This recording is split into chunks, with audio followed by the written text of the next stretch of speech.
කාශී විජී ඊත් සමග සම්බන්ධ වෙච්ච ඔබ සැමව සාදරයෙන් පිළිගන්නවා.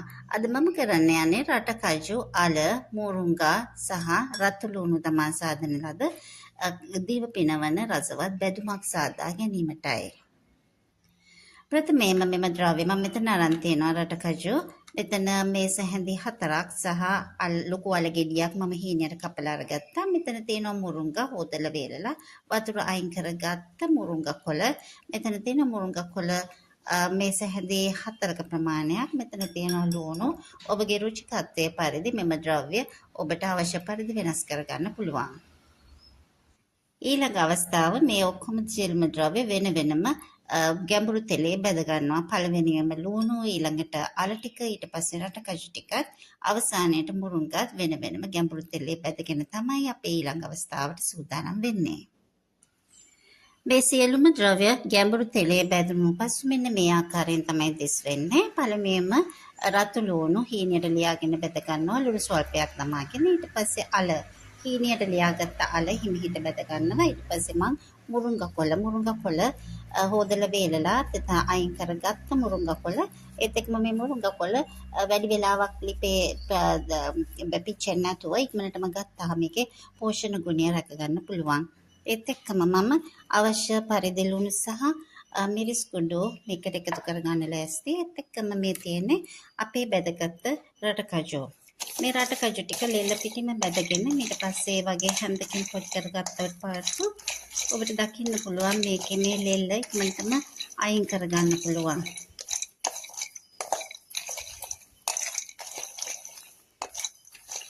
රට කජු වල ලෙල්ල තිබුණාට ඒ කියන්නේ ඒක අනවශ්‍ය බාධකයක් නෙමෙයි මේකේ රසය විඳින්න.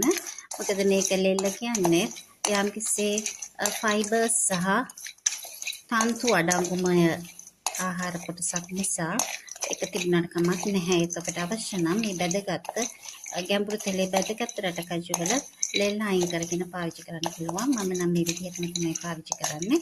ඊට පස්සේ බැදගත් රට කජු එක්කම බැදගත් අල, බැදගත් ලුණු සහ බැදගත් මුරුංගා වලට අවශ්‍ය ප්‍රමාණයට ලුණු ගම්මිරිස් එකතු කරගන්න පුළුවන්.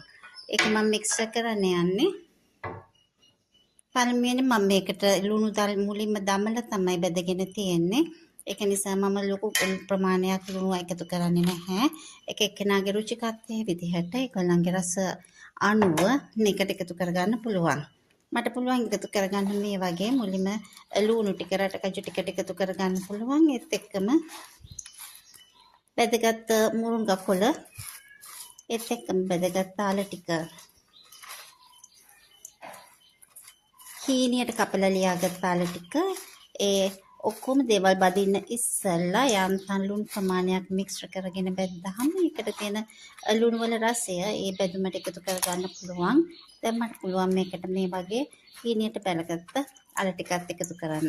දැන් මට දාබා ගන්න පුළුවන් මික්ෂර් එක දැන් මේ විදිහට තමයි දිස් වෙන්නේ. මේක තමයි අපේ අවශ්‍ය පදම ලබාගත් අපේ බැදුම.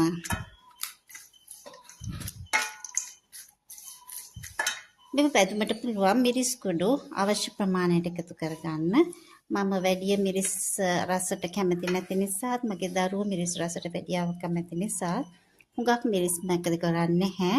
ලුණු කලින් එකතු කරපු නිසා වැඩි ලුණු ප්‍රමාණයකුත් මේකට අවශ්‍ය වෙන්නේ නැහැ. ලුණු යන්තම් ප්‍රමාණයක් එකතු වුනහම ඇති මේ ප්‍රමාණය මේ හැම ද්‍රව්‍යයක්ම කලින් මුලින්ම ගැඹුරු තෙලේ බදිද්දි මේ වගේ මම එකතු කරගත්ත ලුණු තියෙනවා. ඒක නිසා ලුණු වැඩි ප්‍රමාණයකුත් අවශ්‍ය වන්නේ නැහැ.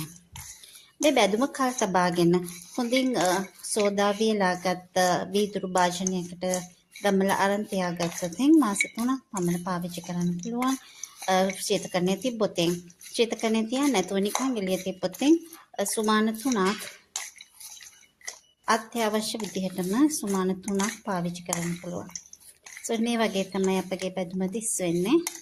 ඊටාත්ම රසවත් වගේම ගුණවත් පෝෂජනක ගුණ පෝෂ පදාර්ථ වලින් පිරුණු මේ වගේ බැදුමක් ඉක්මනට පිළියෙල කරගන්න පුළුවන්. මේක තියාගෙන ඒ වගේම විදේශගත වන අයකට උනත් මේක අරගෙන ගිහිල්ලා තියාගෙන පාවිච්චි කරන්නත් පුළුවන්.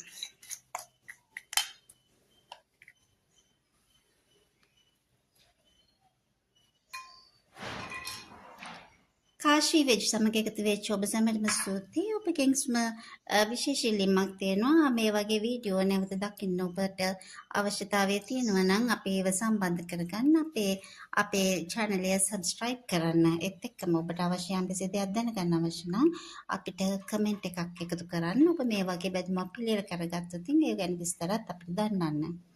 අපිත් සමග රැඳුණු ඔබට පුරාම ස්තුතියි. සුබ දවසක් ඔබ සැමට.